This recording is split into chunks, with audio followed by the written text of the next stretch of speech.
What's going on, watch people? Skip at Watching SRQ here today to take a look at the Seiko Turtle with 3 bracelets. But before we get started, a wristwatch check. Today I am wearing my Vostok Amphibia with a radio room dial. It also has a modified bezel and bezel insert. And if you're really nice to me one of these days, I will show you what I did to the case back. But let's jump into today's topic. I bought the Seiko Turtle SRP777, oh gosh, maybe a year or so ago, year ago.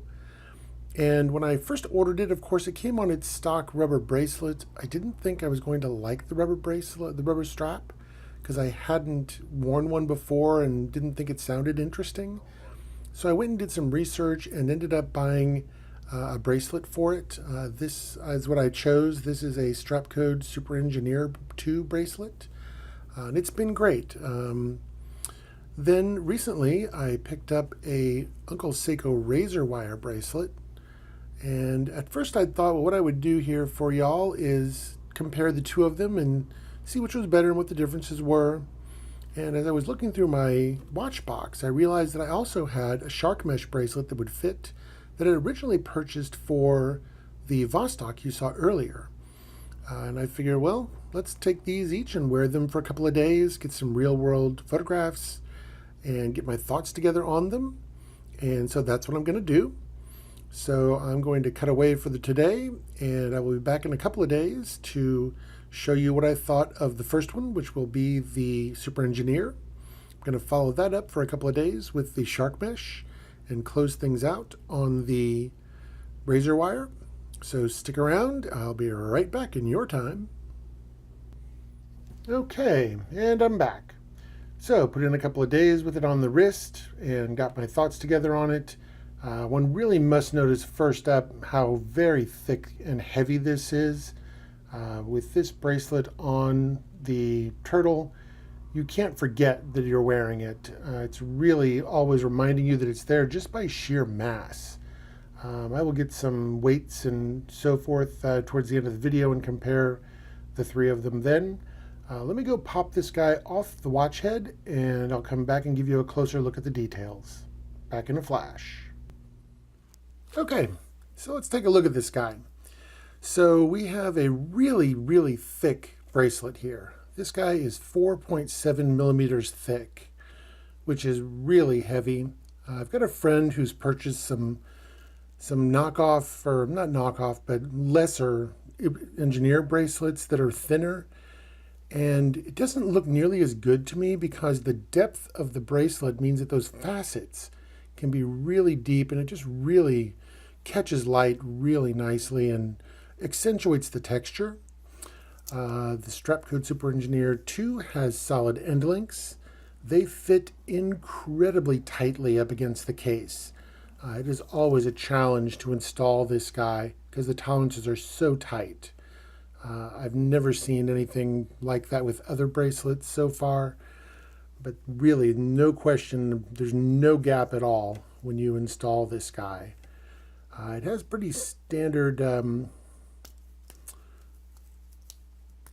deployment clasp here. It's a milled clasp. It's a milled clasp, so it's not stamped on the clasp itself. And of course, this is stamped, and so is the safety catch. No branding or anything like that there. Closes really securely. You do usually have to push in the buttons to get it to close and then close over. So yeah, really enjoyed it. Super heavy, as I said. Again, I'll have specs here towards the end. But while I was taking this guy off, I installed the shark mesh, and so I'll be giving that a run for a couple of days as well, and I'll come back with my thoughts on that. Okay, so back again. A couple of days in with the mesh. I liked this one a lot more than I thought I would. It's a polished mesh, not a brushed mesh. And it really plays against the brushed surfaces of the Turtle. Picks up on the polish inside what would normally be hidden by a lot of bracelets with fitted end links. And of course the polished side of the case. Wears really well, very light, very cool, breathable. So I really enjoyed it. It was a nice change from that big, heavy Super Engineer 2. Let me go pop this thing off and we'll take a closer look at it. I'll be right back. Okay, so got this guy off the watch. As I said, this is much lighter than the Super Engineer and breathes beautifully. The mesh was thick enough to satisfy, but not so thick that you could fit the Fat Boy spring bars that we normally use with the Turtle. So I had to use standard spring bars in this guy.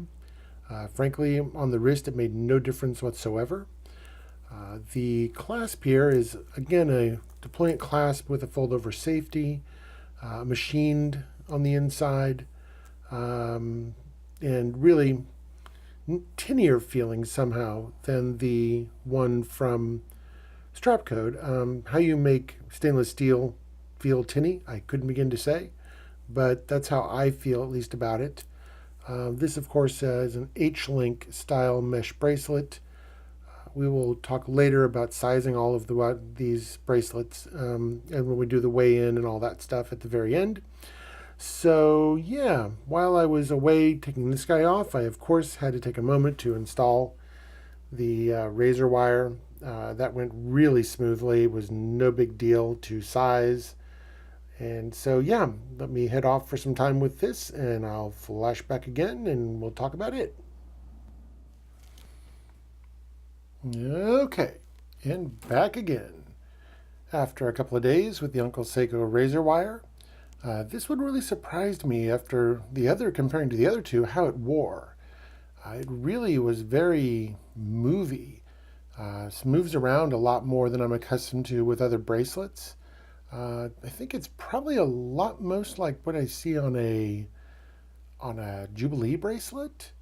I've only got one, and I haven't worn it very much, but that's what it really reminds me of. And I guess it's just the method of construction and how the links hold together. But yeah, I had the hardest time deciding what the proper fit for this one was. Probably the best way to describe how it moves on the wrist is to actually pop this guy off real quick. And then just kind of give it a shake. It's like this guy moves and moves around a lot. So yeah, definitely got the most, questions about this guy of any of the others from people that I saw along the way. But yeah, let me go ahead and pop this guy off of the watch head and I'll be right back. Okay, back again. So, off of the watch head, again, this guy is probably the most slinky of the lot of the three that we've been looking at here. It is the only one with hollow end links. Of course, the Super Engineer 2 had solid end links. The mesh doesn't really have an end link. The hollow end links here don't really bother me too much, except they're a little bit jingly. I did some reading up, and I'm thinking I can probably adjust the ears, as they call them, on it to try and get it to fit a little tighter up against the case. As they are as delivered, it was definitely had some gapping around the watch head, and to the point where I could kind of catch my finger on it and actually kind of tug on it a little bit. The clasp is a milled clasp, just like the Super Engineer was. So yeah, in fact, I think they're all milled clasps, come to think of it. But yeah, well made. I've got no complaints with the quality control here, and closes up easily, and no big problems at all. So in any case, let's go ahead and let me cut away for a minute, and we'll get our scale out and get a weigh-in on these guys, compare it to the stock strap and to a Nato strap as far as weights goes, so you'll know what to expect there. I'll have some notes on sizing, so yeah, I'll be back in a flash. Okay, so I've liberated my scale from the kitchen that's usually on coffee weighing duty. Let's get a weight on the watch head itself. The watch head weighs in at 90.6 grams. So we'll add that to the normal stock rubber bracelet or rubber strap from Seiko with its stainless keeper and all that stuff. By itself, it weighs in at 30.4, which gives us a total of 121 grams. So yeah, and this all wears well. If you've got a Seiko Turtle, you know what this feels like. If we come along and add in a Nato strap, then this is a Blue Shark Nato strap, and their standard weight. And so that guy brings us to 110 grams, so slightly lighter. When you bring in this Super Engineer, oh, this is where it's really going to get heavy.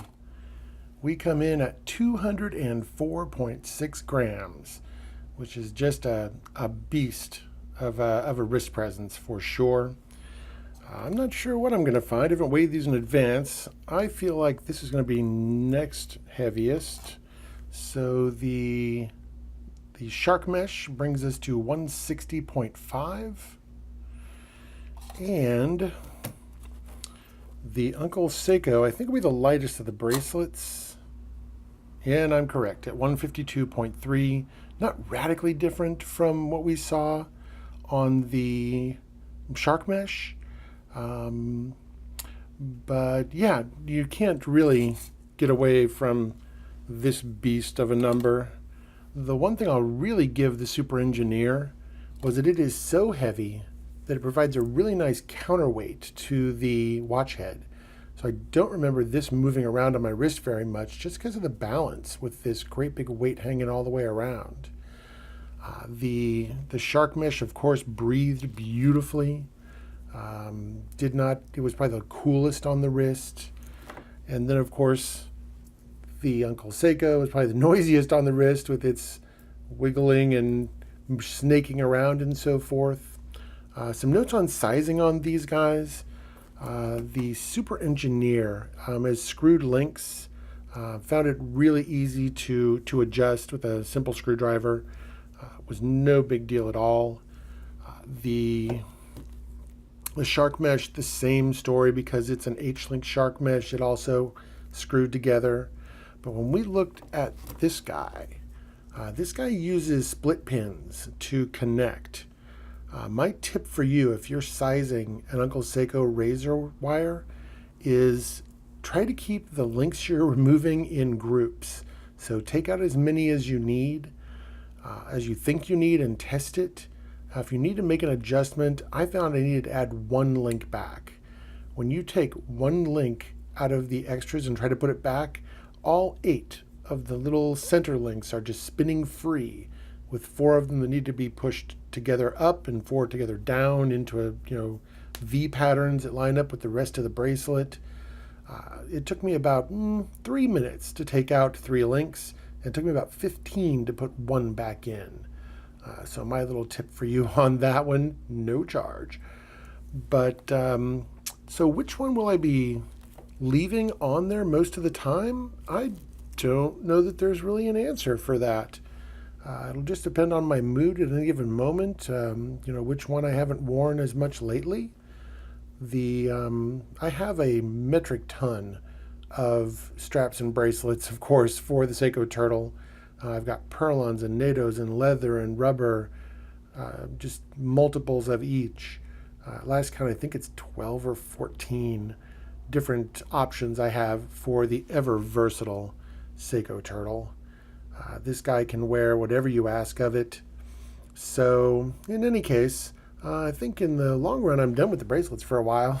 I think I'll put those aside and probably toss it back on a Nato, which is common for me. In any case, if you have any questions, please comment down below and I'll do my best to answer them for you. If you enjoyed this video, please like, comment, and subscribe, and I'll hope to see you again in the future.